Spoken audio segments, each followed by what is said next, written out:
Book में कहा गया है कि लेफ्ट हैंड साइड को और राइट हैंड साइड को अलग अलग सॉल्व करके आप हल कीजिए, ठीक है। तो इसका मतलब क्या है कि हमको इसका एलएचएस लेना है। तो एलएचएस को हल करके जो भी आएगा, जो वैल्यू आएगी वही वैल्यू आरएचएस को हल करके भी आएगी, तो हमारे ये दोनों बराबर हो जाएंगे, ठीक है। तो देखो हम क्या करेंगे इसके लिए, सबसे पहले आप वही करेंगे 1 प्लस सेक ए अपॉन सेक ए। तो आपसे क्या कहा गया था, पहला स्टेप क्या होता है कि साइन और कॉस में बदलो। तो देखो ये कॉस में बदल रहा है, 1 तो आप ऐसे रखोगे प्लस सेक ए को आप लिखोगे 1 upon cos A upon 1 upon cos A, आपका ऐसे ही रहेगा, क्लियर है।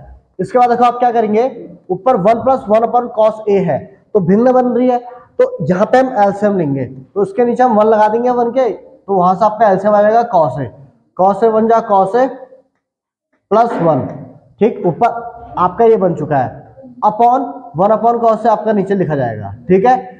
फिर आप देखेंगे यहाँ पे आपका a अपॉन बी और c अपॉन डी वाली फॉर्म बन गई है।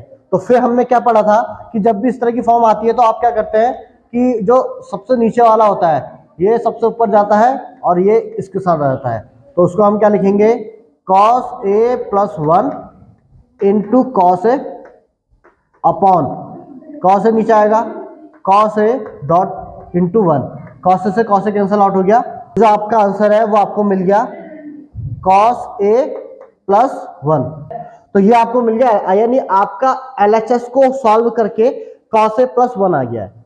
अब हम क्या करेंगे, अब हम लेंगे आरएचएस को, ठीक है ना, राइट हैंड साइड लेंगे और इसको सॉल्व करेंगे। इसको सॉल्व करके भी अगर हमारी यही वैल्यू आ जाती है तो उसका मतलब ये दोनों क्या होंगे आपके बराबर, ठीक। तो हम यहां से लेते हैं साइन स्क्वायर ए अपॉन 1 माइनस कॉस ए। अच्छा, अब इसे जब सॉल्व करेंगे तो अब कैसे शुरुआत करें, शुरुआत देखो कैसे होगी। आप ये देखो कि आपको कॉस ए प्लस 1 चाहिए, यानी आपको आंसर में कॉस चाहिए सिर्फ, साइन तो कहीं है ही नहीं। तो अब आप इस पे देखो, इस पे क्या है आपका कॉस तो है, आपका यहाँ पे साइन भी आ रहा है। सोच होनी चाहिए, या जब मुझे सोचना है कि मुझे साइन हटाना है, यहाँ से साइन को कॉस में कन्वर्ट कर दो, क्योंकि साइन तो है नहीं ना आंसर में जो लाना है मुझे, तो मुझे इसको में से साइन हटाना है, साइन को कॉस में। अब साइन को कॉस में बदलने के लिए मैं सोचूंगा तो मुझे पता है कि जो पहली वाली त्रिकोणमितीय समसंख्या है cos sine square theta plus cos square theta is equal to 1, वहां से sine square theta is equal to क्या आएगा 1 माइनस कॉस स्क्वायर थीटा।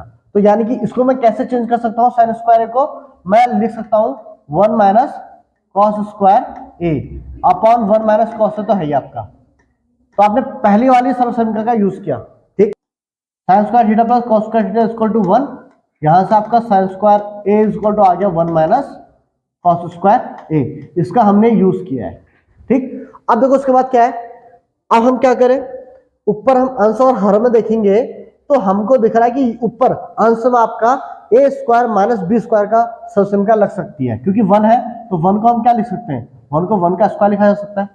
तो A square minus B square, A square minus B square, तो A square minus B square क्या होता है, A plus B A minus B, तो A plus B और A minus B upon 1 minus cos A, clear हो गया, ठीक। अब साफ आपको दिख रहा है कि 1 माइनस कॉस ए अंश में भी है और 1 माइनस कॉस ए हर में भी है, तो इस पूरे से पूरा कैंसिल आउट हो गया और आपका आंसर कितना आ गया 1 प्लस कॉस ए।